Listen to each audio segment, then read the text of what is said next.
coming to the end, and we give them this enormous project to complete, and they're working on their thesis at the same time. They're interviewing for jobs, and they have all these things coming to them in their last semester. I think it's really important for them to get experience working with team members that they don't get to choose themselves, and all have to contribute something different to the success of the project. And we never get to choose our teammates usually. So they're exposed to a lot of different disciplines that they will be when they get out into industry, and they can start to understand what their colleagues are doing, what the other parts of the team are doing, so that they understand how their role fits better. Well, first they have to come up with a business plan for the overall development. What exactly are they going to build on the site we give them? We do give them an RFP to respond to for a specific office user. So they had to propose an office building. We actually asked them to think about planning for additional uses on the site. And then they have to plan the site, lay the buildings out, grade the site, put the road network in. They have to do an environmental design, a grading plan, a utility plan, and we also ask them to figure out the cost impacts of all their design aspects. We bring an architect, professional architect in early in the semester to teach them in 5 minutes how to be an architect. And they all look at us like, you have to be kidding me. And we say, okay, pencils up, paper down, let's go, and they all dive in. In today's market, virtually every project has some sort of LEED rating. It can be anything from certified up to platinum. And so they're gaining familiarity with that, which they're required to do. They have to fill out a LEED scorecard. They have to justify how they got the credits. It's something that in some aspect every one of them will be exposed to in their career.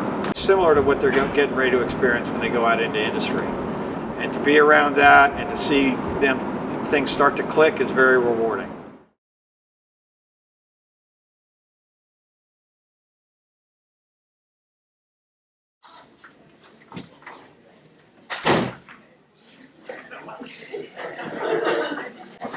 So for the next 25 minutes, we're Team 3 with Cavalier Consulting, and we'll give you kind of a quick overview of what we're going to talk about today. Katie will talk about the site design, and then I'll talk about some of the key points of architectural interest, and then Adam will finish off with some of the cost considerations, including the ROI. We placed the parking garage to kind of shield the residential and retail area in the back corner. And then we also have 2 large patios, as you can see, one right here at the office building and one over by the residential and retail to kind of encourage being outdoors and eating lunch and whatnot. And then we finished with over 200,000 square feet of open space, which is double what's required in Reston, so the site's not overwhelmed by buildings and being built up. We also have some nice paths along the site to encourage walking and cycling. And we also have a pond with a fountain above the site. Katie mentioned there's a large patio for eating, perhaps reading a newspaper, things like that. We use 3 major materials in our design. We had composite aluminum panels, architectural precast, and curtain wall just on the first floor. So we used the Century aluminum composite panels, which are nice, sleek, modern. We then soften that with the architectural precast. And so here's a quick description of our LEED scorecard. We achieved 55 points and a silver certification. A couple of unique things about our LEED scorecard. We earned 9 points in the optimized energy category because of the amount of ribbon window and the way the interior of the building is laid out. Daylighting is a huge part of our office building. Our lighting systems use right around 1 watt per square foot. And it resulted in a $10.469 million net operating income and a return on investment of 8.48%. And the total cost of the whole project was right around $120 million. Any questions?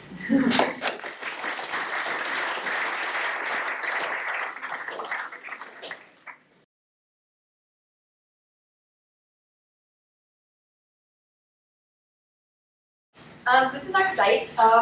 We decided to locate our building really close to the metro to kind of leverage that existing public transportation center. And we wanted to go for a really unique building footprint. We have a really nice drop-off area in front of our building and some spaces allotted for handicap and visitors. so that we can really accommodate everyone who's coming to our site. This is our stormwater detention pond, which, in addition to providing some valuable stormwater management, is also very attractive. Brick facades to match our BDC building, create that kind of timeless look that everyone can enjoy, and also have brick pavers, kind of a nice rustic feel, similar to the downtown mall area that you guys are all familiar with. We'd either suggest doing soil improvements where you can do drilled shafts and fill them with aggregate and actually increase the capacity of the soil, or do deep foundations underneath our building.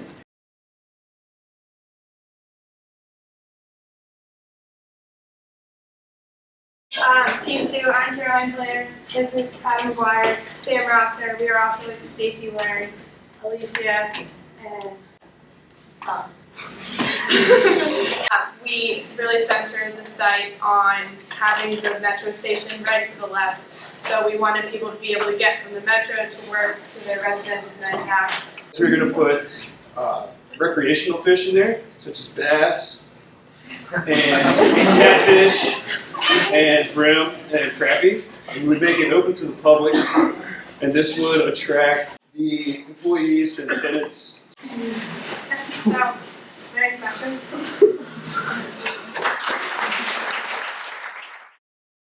So as you can see, our office and retail building was placed closest to the metro, just for amenities and convenience. So we sort of had the idea of what you see in like an airport of everything in one place. So we kind of saw it as having like a newsstand where people could get their newspaper reporting on the metro in the morning, as well as having like a coffee and juice bar. That was something real special. And then this is our BDC. We are Cavalier Clark Construction and Contracting Co., or C5. My name's Tess. I'm Brian. I'm Clark.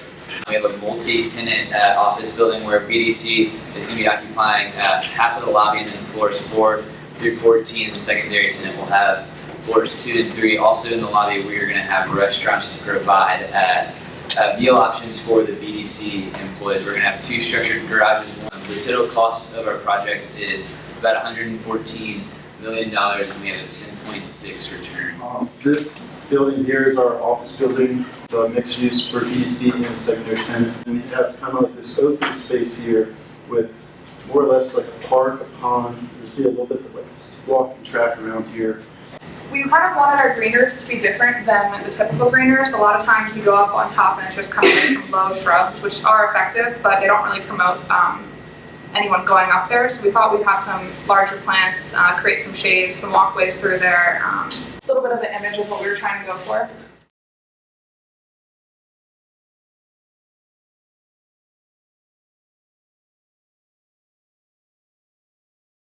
All right, hi guys. We are Team 6. I'm Sam. Also Sam. I'm Jen. Right. It's made of concrete and ribbon windows. Over here to the side, we have the parking garage that kind of muffles sound from both the metro and the Dulles Toll Road. So, as an example, permeable pavements, we will be using storm filters attached to the parking garage deck, wet ponds, swales, and green roofs. Okay, so here's our cost.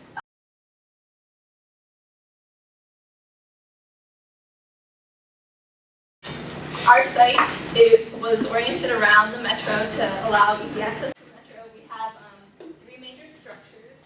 We have the residential building up in the corner here, which is in an L shape to promote the maximum number of tenants to have views of the Blue Ridge Mountains to the west. We have an FSFT, which is a 5-step fitness trail. So these are some of the steps. And this was just in keeping with providing an environment where people can be happy. We have expertise because Stephen is a lead green associate, so that's an advantage, as well as our innovation that's not on the lead list was to stock the pond with endangered fish, including the dusky-tailed darter, as well as the slender crabs.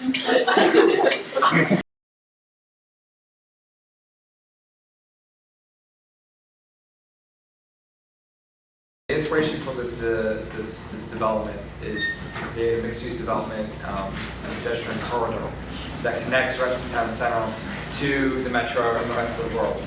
Yeah, we really wanted to emulate the Weston Town Central development model. Development model has already been proven successful. One that had low vacancy rates and high lease rates, as well as creating a pedestrian corridor.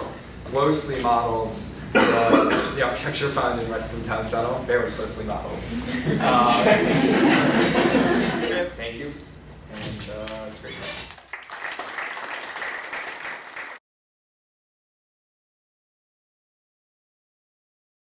So on our team was Chris, Julie, Dan, Tom, Mohammed, Lark, and myself. So this is Reston, where we kind of tell you why we put our buildings where, our inspiration or our vision with this depiction of a community. So we were really trying to push integration. So we want to make sure we integrate nature with the built environment by using biophilic techniques, integrate pedestrians with vehicles by creating a sort of shared street, and integrating the different atmospheres of a residential feel and a commercial feel.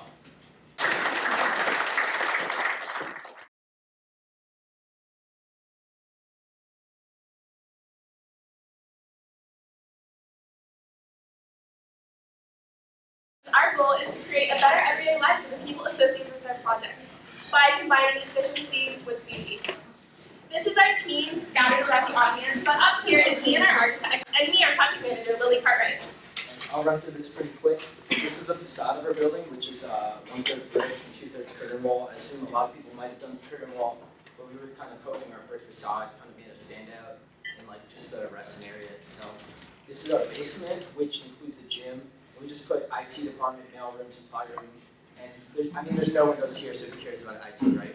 Lobby floor is 50%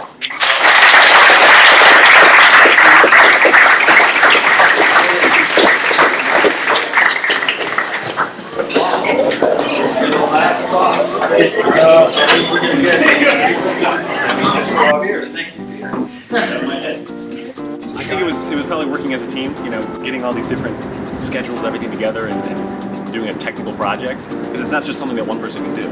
Definitely learned as much this semester using CAD as I did my previous 3.5 at UVA. I'm doing stormwater management next year, and I was doing the stormwater management part on the site, so it definitely gave me some insight into what I'm doing next year. I was in the unique position of actually interviewing during this entire process, so being able to incorporate this class into my interviews helped tremendously, gave me a lot to talk about, and made everything flow a lot better than it would have otherwise. And we also tried our best to incorporate all 7 of our ideas into the project and make sure that everyone really felt strongly about the design and thought that it was a solid design to present to the BDC team. So it was great having the alumni instructors teach the course, because they each had their own expertise, and they were able to, give that to us, and then we were able to kind of take all these different pieces of knowledge from civil engineering grads and put them into one big project.